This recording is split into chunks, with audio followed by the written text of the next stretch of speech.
What's poppin', guys? Peace. It's your boy JayThat'sMe. Let's dive into AEW Dynamite for April the 19th, 2023. This was an okay show. It was alright. So we kicked the show off with Jungle Boy. But before he could even get a word in, Sammy Guevara, his boring ass, shows up. Then Darby Allin shows up. So Darby gets on the mic and says, perception is reality, and Sting and Darby view themselves as equals. Whereas Sammy is a follower of Chris Jericho, Darby says Jericho is holding Sammy back, and they'd love to talk it out with Sting and Darby.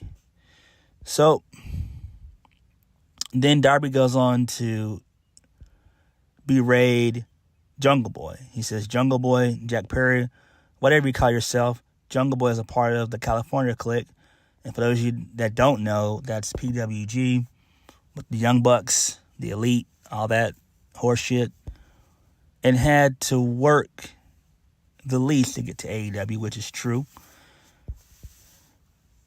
So, when Jungle Boy was announced to have signed to AEW, Darby was still living in his car, and he was jealous of him. However, nothing about Jungle Boy intimidated Darby.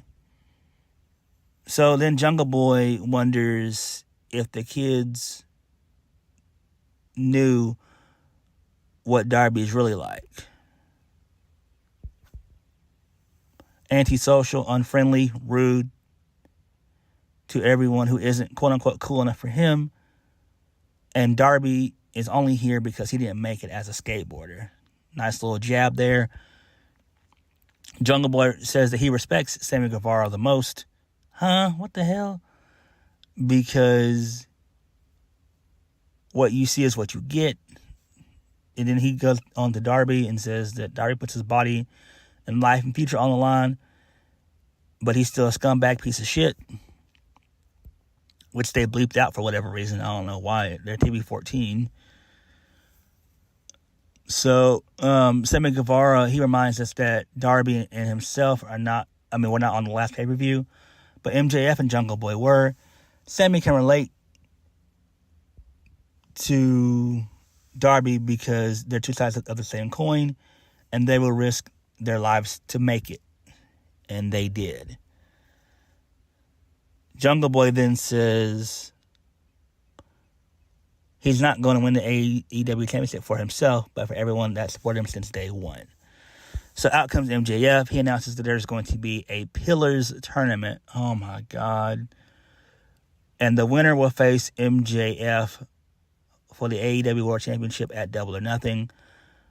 The first round of Pillars tournament will feature a bye. So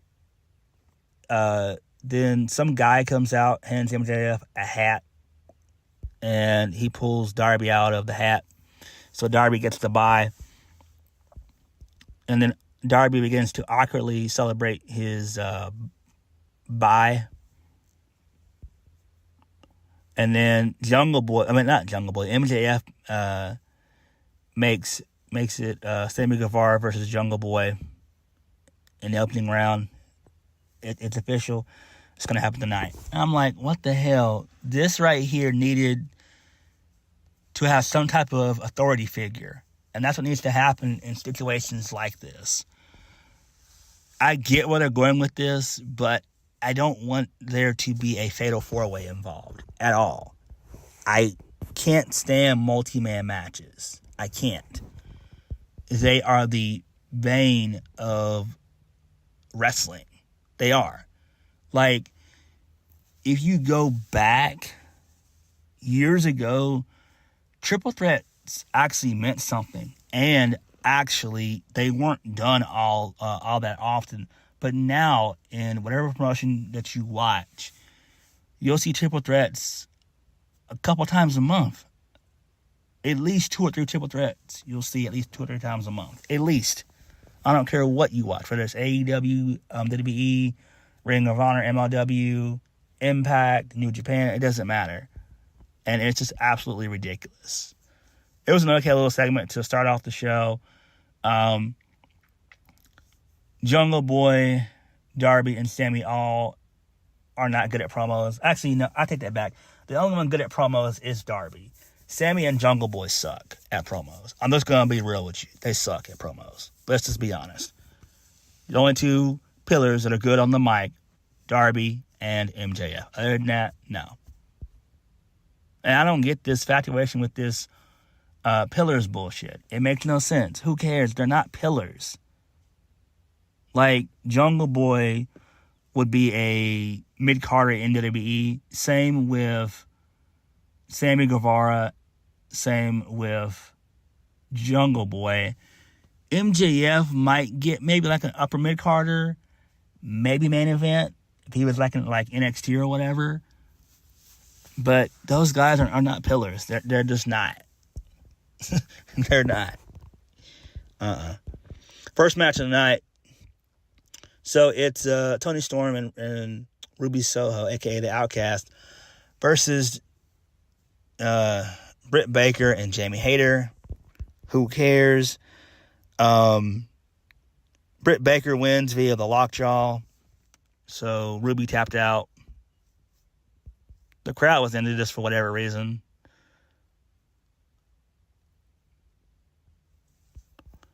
But this feud is just so boring. So Wardlow, he's in the back. He welcomes his new manager, Arn Anderson. Arn says Tully Blanchard taught Wardlow how to be the best checkers player in AEW. But it's now time they start playing chess. So I like that. So the Elite, they're up next. Kenny Omega, he gets the mic. He says that he respects the Blackpool Combat Club and that they're the most respected professional wrestlers on the planet up until a few weeks ago.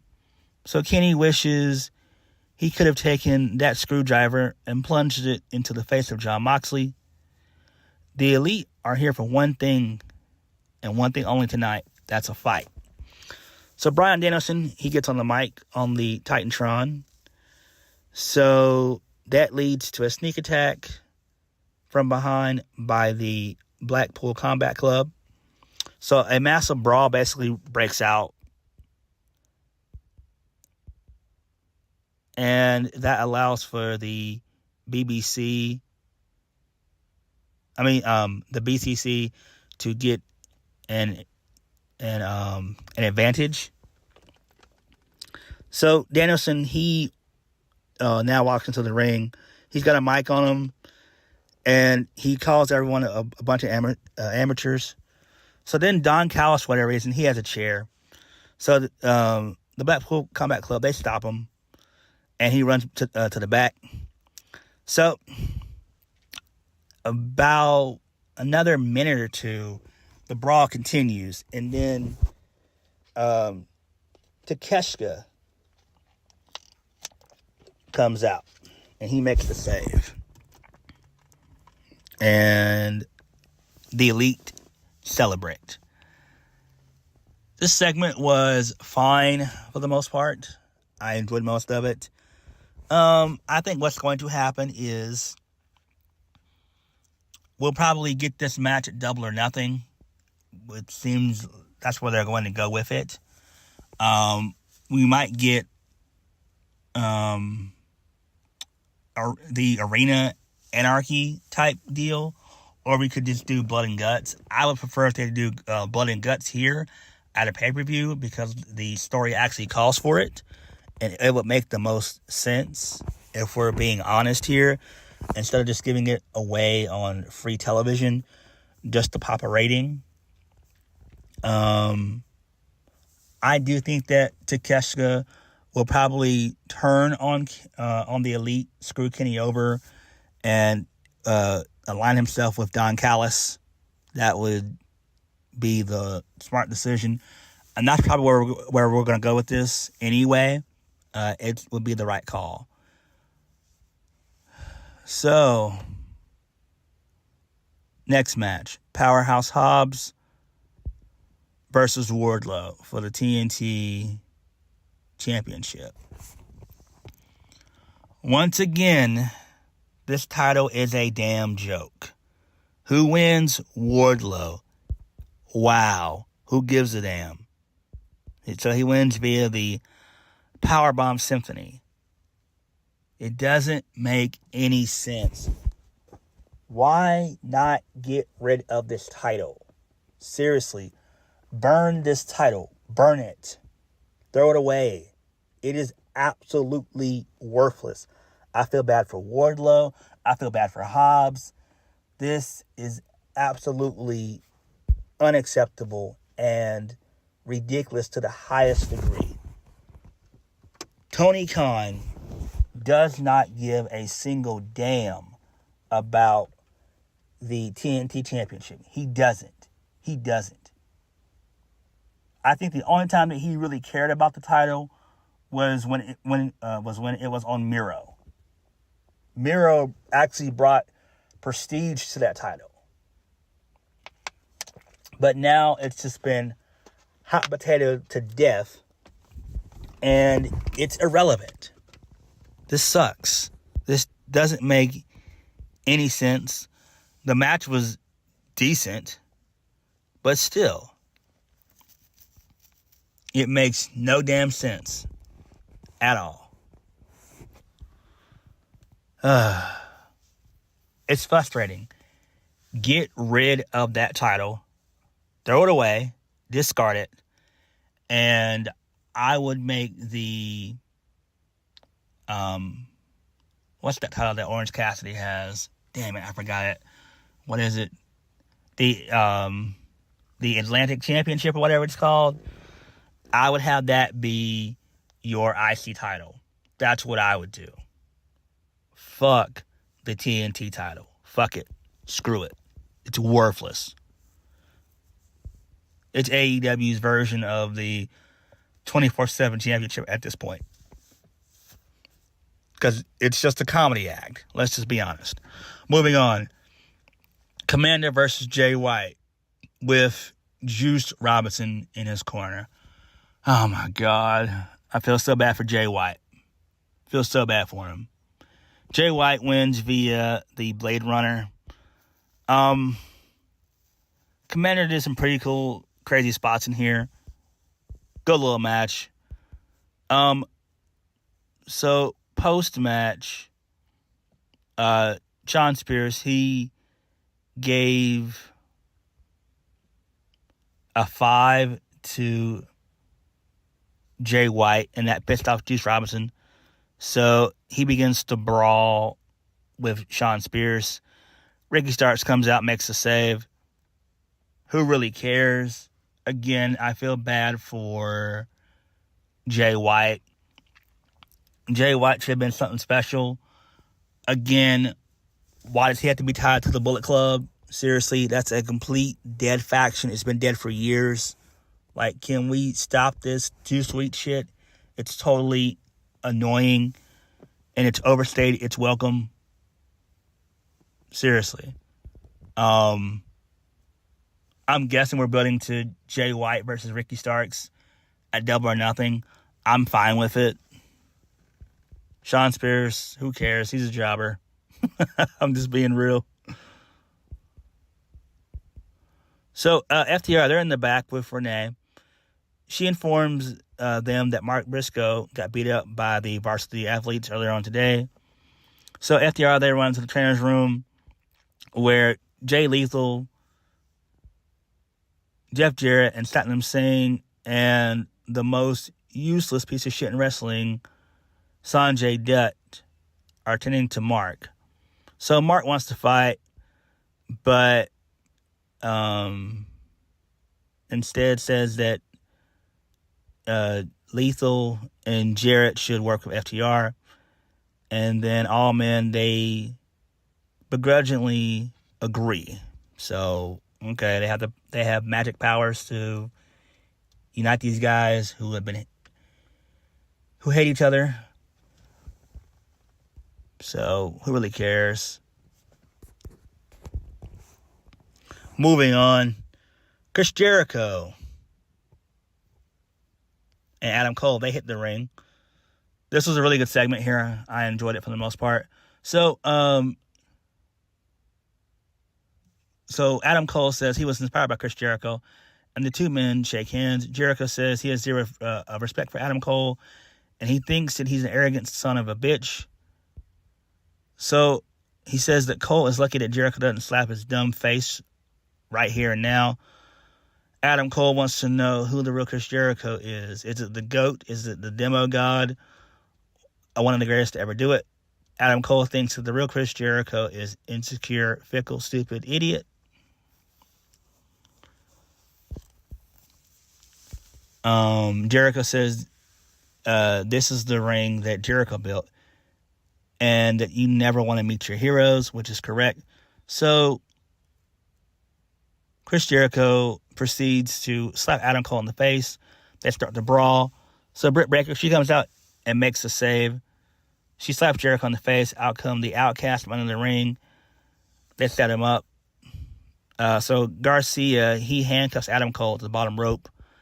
And the Outcasts, they beat down Britt Baker. So Jericho then grabs a kendo stick. He teases about hitting Cole with it, but he gives the stick to Saraya, and she beats the shit out of Britt Baker as Adam Cole watches. And this was great. I love this. This was phenomenally done. Great stuff here. Very good stuff here. The Acclaim and Daddy Ass versus the Jericho Appreciation Society. The Acclaimed and Daddy Ass win. Who cares? It's unimportant. Finally, the main event. Sammy Guevara versus Jungle Boy. So, towards the end of the match, MJF gets involved, and he hits Jungle Boy with the diamond ring, and Sammy Guevara wins via countout.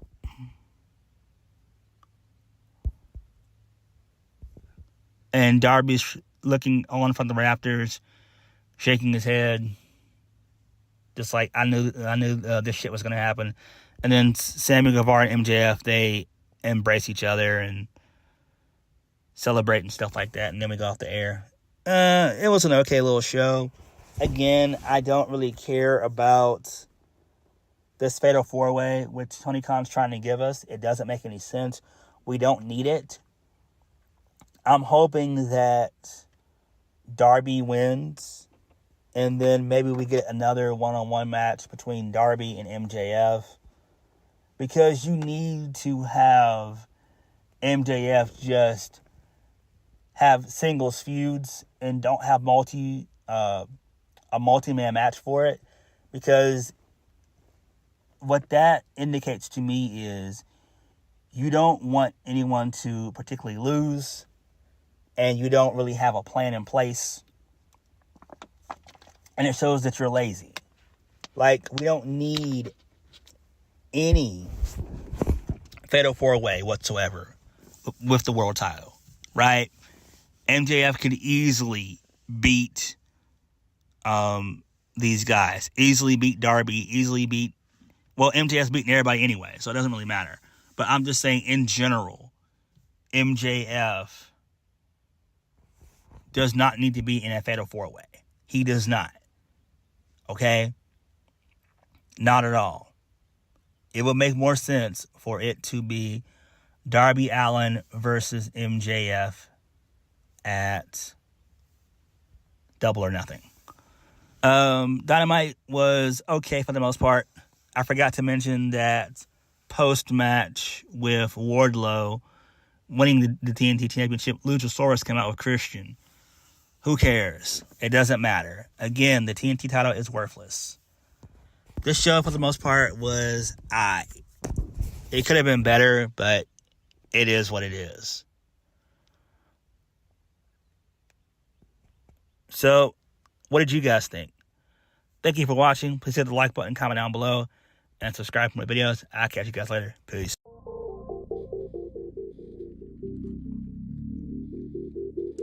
Alright.